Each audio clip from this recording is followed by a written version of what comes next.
બાબા તમે તો મારી રિક્ષા આખી હળ બોલાવી નાખી. તમે તો પણ આમ વીજળી ને વાદળા ને વરસાદથી ખોડ્યા આવ્યા. ક્યાં જવું તમારી તો કયો પેલા? એટલે મારે તો છે ને જુનાગઢ જવું છે, ત્યાંથી પાછું વેરાવળ જવું છે, ત્યાંથી પાછું હરિદ્વાર જવું છે. હા, ઘણા ઠેકાણે જવું છે મારે. એ બાબા આ રિક્ષા છે, આ રેલગાડી નથી. તમારે જુનાગઢ જવું છે, સોમનાથ જવું છે, દ્વારકા જવું છે. એ તમારી વાત સાચી, પણ આ રિક્ષા છે એ તો ખબર છે ને, સીધા તમે થોડી નામાં કરી ગયા. હા ભાઈ, આ રિક્ષા કોની છે? હે રિક્ષામાં હું બેઠો તો રિક્ષા મારી જ હોય ને. હા, હારી તો રિક્ષા હારી છે. હા તે હારી જ હોય ને. 1 લાખ રૂપિયા દીધા છે. હા હા, હારી રિક્ષા. અરે તમારે ક્યાં જવું છે ઈ છો ને, રિક્ષાના વખાણ કરતા. એ આ લે આ સરનામે જવાનું છે. શું? હા ભાઈ, હવે એ મારે વાંચવાનું. હવે આમાં આ કાગળિયો તમારો આખો પલળી ગયો. આમાં કાંઈ સરનામું દેખાતું નથી. હું આ જુ આ મને કાંઈ આમાં સમજાતું નથી ને, અડધું તો પલળી ગયું છે. આમાં શું છે મને કાંઈ દસ નથી ઉઠતી.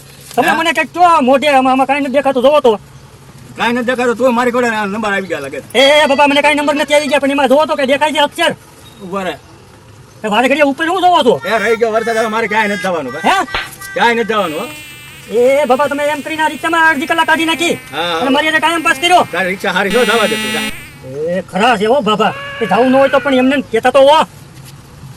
એવા છે એમને અડધી કલાક વરસાદમાં ટાઈમ કાઢી નાખ્યો મારી આવી. વરસાદ રહી ગયો એટલે કે હું જાઉં છું. ખરા છે એવો માણસો પણ પરસેવો વાળી દીધો.